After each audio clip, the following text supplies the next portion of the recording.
పిఎంసిలో Sastry sir పాత్ర. PMC ముందర sir మనకి డిజిటల్ ఇంటర్నేషనల్ యోగా డే ఇచ్చారు 20 అనుకుంటా. సో 24 hours ఆన్లైన్ సెషన్ చేయమని చెప్పారు. అది అమూల్యకి ఇచ్చారు. అమూల్యకి ఇచ్చినప్పుడు అమూల్యకి ఇచ్చారు, బట్ వెనక ఉండి మొత్తం మాస్టర్స్తో ఇంటర్నేషనల్ మాస్టర్తో కోఆర్డినేట్ చేయడము ఇదంతా శాస్త్రి. అందుకు ఎంత ఎక్సైట్మెంట్, ఎంత గొప్ప వర్క్ దొరికింది. పడుకోలేదు తను 24 hours. అక్కడ పత్రి సార్ పడుకోలేదు, ఇక్కడ శాస్త్రి పడుకోలేదు. ఓకే.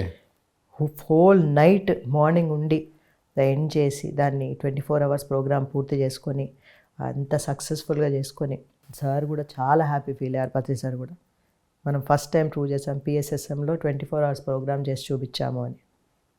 చాలా సక్సెస్ఫుల్గా అయింది. బ్యాక్ ఎండ్లో ఎప్పుడు ఆ సపోర్ట్ ఉంది. అండ్ అన్నీ చేద్దాం అంతే, ఒక ఫియర్లెస్నెస్ అన్ని రకాలుగా. పిఎంసిలో శాస్త్రి సార్ పాత్ర అన్నిట్లో తను ముందరే ఉంటాడు. సో తను ఎట్లా అంటే మిరాక్యులస్ ఆలోచించడం కాబట్టి సార్ పిఎంసీలో ఒక స్టూడియో తీసుకోవాలన్నప్పుడు తీసేసుకుందాం ఏముంది పెద్దదంటే నేనే అన్నాను, మనకి ఎప్పుడన్నా మన కెపాసిటీ ఎంత ఉందో అంతకెళ్తా. ఇట్లా సెంటర్ అంటే దృష్టి అట్లాగే ఉండేది, ఇంత పెద్దగా అది తెలీదు ఇంత అవుతుంది అని. సో ఏదో ఒక చిన్న మామూలు స్టూడియో తీసుకొని నడిపిస్తుంటాము. సార్ ఏం చెప్పారు, ఫస్ట్ మాకు మీరు ఇక్కడ వీడియోలు అన్నీ తీయండి, ఎక్స్పీరియన్సెస్ అన్నీ తీసి తెలుగు దానికి పంపిస్తే వాళ్ళు ఎడిట్ చేసి వాళ్ళు పబ్లిష్ చేస్తారని చెప్పారు. అదే అనుకున్నాం ఫస్ట్లో. అంటే ఎంత కావాలి ఒక స్టూడియో అంటే చిన్న ప్లేస్ ఉంటే చాలు అని అనుకున్నాం.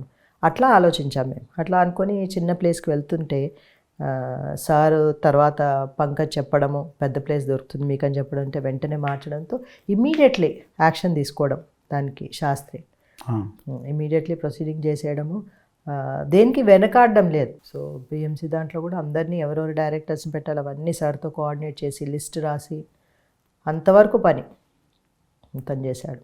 అండ్ హైదరాబాద్కి రావడం అయితేనేమి ఎన్నిసార్లు వచ్చి హనుమంతరావు సార్తో కూర్చొని దానంతా డిస్కస్ చేసి పత్రి సార్తో కూర్చొని మేజర్ వర్క్ తను చేసేసాడు. బేస్ వర్క్ అంతా గ్రౌండింగ్ అంతా ప్రిపేర్ చేశాడు. శాస్త్రి సార్ అంటే ఒక ఆర్మీ, ఒక ఫోర్స్. అది ఆ ఎనర్జీ అనేది ఒక ఫోర్స్గా చెప్పుకోవచ్చు. ఎందుకంటే మామూలుగానే ఆ ఫోర్స్లో కొట్టుకుపోతారు అందరూ, బై డిఫాల్ట్గా జరిగిపోతుంటాయి పనులన్నీ. అండ్ తను మేము ఎప్పుడు గణేష్ ఎనర్జీ అంటాం తండ్రి. ఎక్కడికి వెళ్తే అక్కడ పని అయిపోతుంది. ఏదైనా పని అవ్వట్లేదని ఏ పని ఇచ్చినా సరే నువ్వు ఇది చెయ్యబ్బాయి అంటే చాలా అది అయిపోవడమే ఆ పని. అసలు ఆ తిరుగులేదు ఆ పనికి. అందుకే అసలు ఎప్పుడు ఆలోచనే లేదు మాకు ఇది అవ్వుతుందా అవ్వదు అనే డౌటే లేదు మాకు. ఇది తిని వెళ్ళిపోతే చాలు, ఎంత దెబ్బలాట్లు అవుతున్నా ఆ ప్లేస్కి తను పంపిస్తే చాలు, అది క్లియర్ అయిపోతుంది.